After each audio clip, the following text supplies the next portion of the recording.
यहाँ पर देखिए दोस्तों, किसी रासायनिक अभिक्रिया को अभिकारकों एवं उत्पादों के प्रतीकों व रासायनिक सूत्रों का प्रयोग करके प्रदर्शित करना रासायनिक समीकरण कहलाता है। क्या है दोस्तों, किसी रासायनिक अभिक्रिया को अभिकारक एवं उत्पाद के प्रतीकों व रासायनिक समीकरणों का प्रयोग करके प्रदर्शित करना रासायनिक समीकरण कहलाता है। ठीक है, अब दोस्तों रासायनिक समीकरण के द्वारा जब आप समझेंगे तो अच्छे से आपको समझ में आएगा। जैसे आपका Zn+H2SO4, तो दोस्तों यहाँ पर देखिए ये क्या है आपका, ये आपका दोस्तों Zn जिंक एक तत्व है, H2SO4 सल्फ्यूरिक अम्ल। तो ये दोस्तों पूरा जो होता है वो क्या होता है, ये आपका अभिकारक होता है। और ये जो आपका इधर लिखा गया है ZnSO4+H2O, तो ये क्या होता है, आपका उत्पाद होता है। तो यहाँ पर और क्या बोला है कि दोस्तों रासायनिक समीकरणों का प्रयोग करके लिखना, तो ये रासायनिक समीकरण है और ये सूत्र आपका है ZnSO4 जिंक सल्फेट बोलते हैं जिसको। और ये दोस्तों H2SO4 ये है सल्फ्यूरिक एसिड। क्या है दोस्तों, सल्फ्यूरिक एसिड आपका यहाँ पर हो जाएगा। तो इस तरीके से आप जो है अच्छे से इसको समझ सकते हैं। तो यहाँ पर Zn+H2SO4 बराबर में आपका आएगा ZnH2SO4+H2O। तो ये आपकी एक रासायनिक समीकरण बनती है। ठीक है दोस्तों, क्या बनती है, रासायनिक समीकरण। आप सभी लोग इसको नोट कर लेंगे।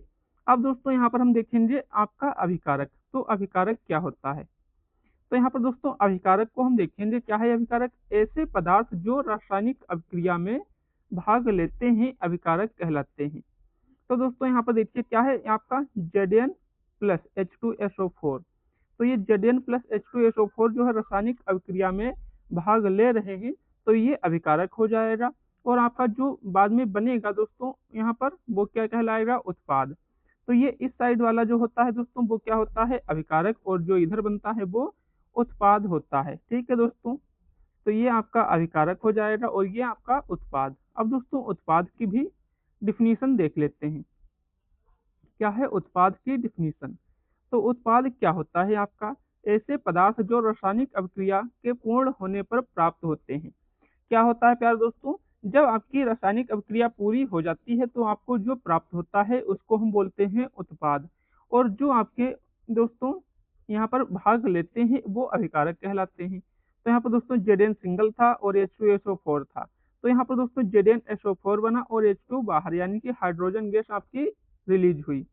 तो यहाँ पर दोस्तों ये आपकी अभिक्रिया पूरी हो गई है। जब अभिक्रिया आपकी पूरी हो जाती है तो क्या कहलाता है, उत्पाद कहलाता है। ठीक है दोस्तों, इसको आप अच्छे से समझ गए होंगे। आपके रासायनिक अभिक्रिया क्या होती है, अभिकर्मक क्या होते हैं, उत्पाद क्या होते हैं। ठीक है दोस्तों, ये आपका हो गया। अब दोस्तों यहाँ पर देखेंगे रासायनिक समीकरण को संतुलित करना। अब दोस्तों रासायनिक समीकरण को संतुलित करना, ये क्वेश्चन आपका इंपॉर्टेंट है और यूपी बोर्ड एग्जाम में पूछा भी गया है। तो यहाँ पर क्या है दोस्तों, द्रव्यमान संरक्षण का नियम। दोस्तों रासायनिक अभिक्रिया का नियम क्या होता है दोस्तों, द्रव्यमान संरक्षण पर आधारित है बिल्कुल। क्या है दोस्तों, किसी भी रासायनिक अभिक्रिया में द्रव्यमान ना तो निर्माण होता है और ना ही विनाश। ठीक है, जो आपके उसमें तत्व दिए हैं ना तो उसमें कोई कमी होती है और ना ही कोई नया आता है। ठीक है, उसी प्रकार रासायनिक समीकरण में पहले अभिकारक और उसके पश्चात उत्पाद। प्रत्येक तत्वों में परमाणुओं की संख्या समान होनी चाहिए। ठीक है, ना इधर दोस्तों ज्यादा होगा ना दूसरी तरफ ज्यादा होगा, दोनों तरफ बराबर होंगे। अब आपका दोस्तों मान लीजिए एक है तराजू। क्या है तराजू, तो यहाँ पर जितना वजन इधर है उतना वजन ही इधर होना चाहिए, तभी आपकी जो है वो संतुलित होगी समीकरण। क्या होगी, संतुलित होगी। ठीक है, इतना आप लोग समझ गए जी सर। अब देखिए यहाँ पर दोस्तों कुछ चरण होते हैं, उन चरण को हम अच्छे से समझेंगे। यहाँ पर दोस्तों आपका प्रथम चरण होता है रासायनिक समीकरण लिख के प्रत्येक सूत्र के चारों ओर बॉक्स बना लीजिए। तो यहाँ पर दोस्तों हमने Fe+H2O प्लस Fe2O3+H2, ठीक है, ये हमने समीकरण एक लिख ली। तो यहाँ पर दोस्तों यहाँ पर क्या है, Fe एक है और यहाँ पर दो Fe है। यहाँ पर H2 दो है, यहाँ पर H2 दो है, लेकिन यहाँ पर दोस्तों देखिए O कितने हैं, एक है, यहाँ पर तीन है। अब दोस्तों इसको कैसे बैलेंस करेंगे हम लोग, कैसे बराबर करेंगे, इसको समझिए। यहाँ पर दूसरा चरण दोस्तों आपका आता है, समीकरण में प्रत्येक उपस्थित भिन्न तत्वों के परमाणुओं की संख्या नोट करें। अब दोस्तों Fe आपका एक था अभिकारक में, उत्पाद में तीन है। हाइड्रोजन आपका दोस्तों यहाँ पर दो थे, इधर भी दो हैं। ओ आप यहाँ पर देखेंगे दोस्तों, यहाँ पर एक था, दूसरी साइड में कितने थे, 4 थे। कितने थे दोस्तों, दूसरी साइड में 4। यहाँ पर दोस्तों 4 नहीं 3 है, वो यहाँ पर दोस्तों मिस्टेक हुई है, ठीक है, क्या है, मिस्टेक। ठीक है, तो यहाँ पर आपके कितने हैं, यहाँ पर आपके 3 हैं, ठीक है। अब आगे बढ़ते हैं। अब चरण नंबर 3 में आपसे क्या बोला गया है, सबसे अधिक परमाणु वाले तत्व को अभिकारक या उत्पाद की साइड अनुचित गुणांक लगाकर संतुलित करें। जो सबसे अधिक बड़ा आपका अभिकारक या उत्पाद जो भी है, तो यहाँ पर दोस्तों देखिए, ये आपका यहाँ पर 4 बना था, ठीक है, 4 यहाँ पर, वहां पर दोस्तों गलत हो गया था, तो यहाँ पर Fe3O4 था, ठीक है, तो ये आपका हो जाएगा यहाँ पर। अब यहाँ पर 4 से किए तो यहाँ पर 4, फिर सभी तत्वों के परमाणुओं को चरणबद्ध 3 की तरह संतुलित कीजिए। अब जिस प्रकार ये 3 की तरह हमने इसको किया है, उसी प्रकार से आपको इसमें करना है। तो यहाँ पर दोस्तों देखिए क्या है, हाइड्रोजन आपके यहाँ पर कितने, 8 हो गए, तो यहाँ पर हम 4 से करेंगे, 4 दूनी 8 आपका हो जाएगा, ठीक है, यहाँ पर आपका 4।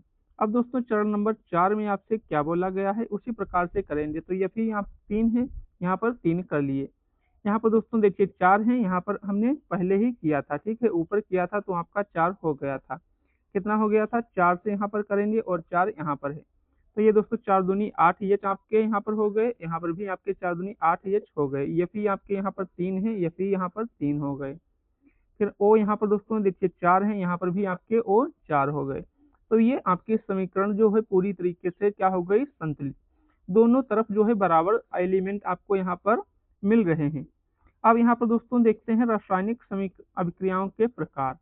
अब यहाँ से आपका दोस्तों एक क्वेश्चन 100% पूछा जाता है, और ये 2024 में पूछा गया क्वेश्चन है। क्या पूछा गया है 2024 में दोस्तों, संयोजन अभिक्रिया। अब संयोजन अभिक्रिया क्या होती है, इसको समझिए। एक अभिक्रिया में दो या दो से अधिक अभिकारक मिलकर एकल उत्पाद बनाते हैं। क्या दोस्तों, एक अभिक्रिया में दो या दो से अधिक अभिकारक मिलकर के एक उत्पाद बनाते हैं, ठीक है। आप समझिए कैसे बनाते हैं। यहाँ पर दोस्तों आपके मान लीजिए यहाँ पर ए और प्लस बी है, तो ये ए प्लस बी मिलकर क्या बनाएंगे, सी। अब उदाहरण के तौर पर हम समझ लेते हैं, जैसे आपका Na यहाँ पर होता है प्लस में, प्लस Cl होता है माइनस में, तो यहाँ पर आपका क्या बनेगा, NaCl, ठीक है। तो यहाँ पर दोस्तों ये अलग अलग थे ए और बी, यहाँ पर ये नया उत्पाद सी का निर्माण करते हैं। क्या करते हैं, नए उत्पाद का निर्माण करते हैं। यहाँ पर दोस्तों आपका उदाहरण लिखा गया है, क्या उदाहरण में लिखा गया है, यहाँ पर समझिए दोस्तों, कोयले का दहन। तो यहाँ पर दोस्तों कार्बन ये आपका है C+O2, तो ये क्या बनते हैं, CO2 बनते हैं। फिर यहाँ पर दोस्तों 2Mg+O2, तो 2MgO ये बन जाएंगे, ठीक है दोस्तों। एस का मतलब यहाँ पर ठोस लिखा गया है, जी का मतलब है गैस, ठीक है दोस्तों, क्या है, एस का मतलब है ठोस और जी का मतलब है गैस। इतना आप लोग समझ गए जी सर। तो चलिए अब नेक्स्ट आपकी अभिक्रिया है ऊष्माक्षेपी। ये भी आपकी दोस्तों 2022 में पूछी गई है। ऊष्माक्षेपी अभिक्रिया क्या होती है, वे रासायनिक अभिक्रियाएं, क्या दोस्तों, वे रासायनिक अभिक्रियाएं जिसमें उत्पाद के निर्माण के साथ साथ ऊष्मा का उत्सर्जन होता है। वे रासायनिक अभिक्रियाएं जिसमें उत्पाद के निर्माण के साथ साथ ऊष्मा का उत्सर्जन होता है। दोस्तों उत्पाद तो बनता ही है, साथ में ऊर्जा रिलीज होती है, उसको बोलते हैं ऊष्माक्षेपी अभिक्रिया। जिससे मीथेन की ऑक्सीजन से क्रिया, मीथेन का फार्मूला होता है दोस्तों यहाँ पर CH4, ठीक है, CH4 प्लस ऑक्सीजन होता है O2। तो यहाँ पर दोस्तों इसकी रिएक्शन जब हम कराएंगे तो यहाँ पर दोस्तों CO2 आपका बनेगा और H2O ये आपका बन गया। अब इसको दोस्तों बैलेंस करना है, तो यहाँ पर दोस्तों देखिए दो इधर हैं दो इधर हैं, तो 4 हैं, तो यहाँ पर 2 से करेंगे, 2 दूनी 4। हाइड्रोजन कितने हैं, 4 हैं, यहाँ पर दोस्तों 4 हैं, कार्बन 1 है, कार्बन 1 है। तो ये आपकी समीकरण यहाँ पर बैलेंस भी हो जाएगी। तो ये आपकी ऊष्माक्षेपी हो गई। अब इसके बाद में दोस्तों हमारी नई समीकरण है ऊष्माशोषी, ठीक है, क्या है, ऊष्माशोषी समीकरण है। अब ऊष्माशोषी का मतलब है उसमें दोस्तों ऊर्जा का निर्माण हो रहा था, अब यहाँ पर क्या होगा, ऊष्मा का अवशोषण होगा। वह रासायनिक अभिक्रिया जिसमें ऊष्मा का अवशोषण होता है ऊष्माशोषी अभिक्रिया कहलाती है। उदाहरण N2 प्लस O2, तो N2 प्लस O2 जो है आपका यहाँ पर बनेगा, और ऊर्जा क्या होगी दोस्तों, अवशोषित होगी, तो ये माइनस में ऊर्जा, यहाँ पर इस तरीके से एरो बना सकते हैं, ठीक है। ये आपके 3 समीकरण हो गए दोस्तों, संयोजन अभिक्रिया, ऊष्माक्षेपी अभिक्रिया और ऊष्माशोषी अभिक्रिया। अब आपकी नंबर 4 कौन सी है दोस्तों? वियोजन अभिक्रिया। तो वियोजन अभिक्रिया क्या होती है दोस्तों? इम्पोर्टेंट है और ये आपकी एग्जाम में भी पूछी गई है। क्या है दोस्तों? वह अनुत्क्रमणीय अभिक्रिया जिसमें किसी पदार्थ के अणु दो या दो से अधिक सरल अणुओं में विभाजित हो जाते हैं। वह अनुक्रमणीय अभिक्रिया जिसमें किसी पदार्थ के अणु दो या दो से अधिक सरल अणुओं में विभाजित हो जाते हैं।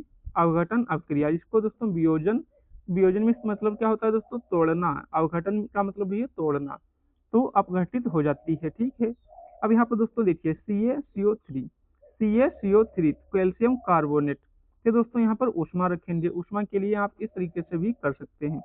तो ये आपका दोस्तों CaO प्लस CO2 बन जाएगा, यानी कि कैल्शियम ऑक्साइड और कार्बन डाइऑक्साइड। ठीक है। तो ये आपकी 4 आज की अभिक्रियाएं हो गई हैं। क्या हो गई हैं दोस्तों? 4 आपकी अभिक्रियाएं हो गई हैं। अब दोस्तों ऊष्मा अपघटन के अन्य उदाहरण समझ लीजिए। यहाँ पर अन्य उदाहरण क्या है दोस्तों आपका?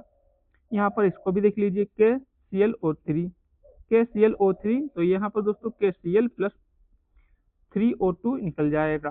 फिर आपका FeSO4, तो यहाँ पर Fe2O3 plus CO2 plus CO3, तो इसको बैलेंस करेंगे। तो ये आपकी क्या हो जाएगी दोस्तों? यहाँ पर वियोजन अभिक्रिया या अवघटन अभिक्रिया। ठीक है। तो 4 रिएक्शन, जो 4 रिएक्शन है हमने यहाँ पर आज कर ली हैं। अब दोस्तों नेक्स्ट वीडियो में हम आगे के रिएक्शन को करेंगे। आपकी दोस्तों आगे ऑक्सीकरण अभिक्रिया है, फिर आपकी अपचयन अभिक्रिया है, फिर आपके दोस्तों द्विविस्थापन अभिक्रिया, रेडॉक्स अभिक्रिया। रेडॉक्स अभिक्रिया के बाद में दोस्तों आपकी प्रतिस्थापन अभिक्रिया है, जो कि आपके एग्जाम में बहुत बार पूछी जाती है। फिर आपके दोस्तों ये जो क्वेश्चन यहाँ पर लिखे गए हैं, जो आपके MCQ टाइप में, जो आपके बोर्ड परीक्षा में पूछे गए क्वेश्चन हैं। ठीक है। अब यहाँ पर दोस्तों क्या है? उभय उभय अपघटन संक्षिप्त टिप्पणी कीजिए। फिर क्या होता है जब, ये आपके दोस्तों सब इम्पोर्टेंट हैं। तो इन सभी को हम नेक्स्ट वीडियो में करेंगे। वीडियो पसंद आई है तो वीडियो को लाइक, शेयर और पेज को फॉलो कर लीजिएगा, यूट्यूब पर देख रहे हैं तो। और अगर आप लोग फेसबुक पर देख रहे हैं तो पेज को फॉलो, यूट्यूब पर देख रहे हैं तो चैनल को सब्सक्राइब जरूर कर लीजिएगा। मिलते हैं नेक्स्ट वीडियो में। जय हिंद, जय भारत।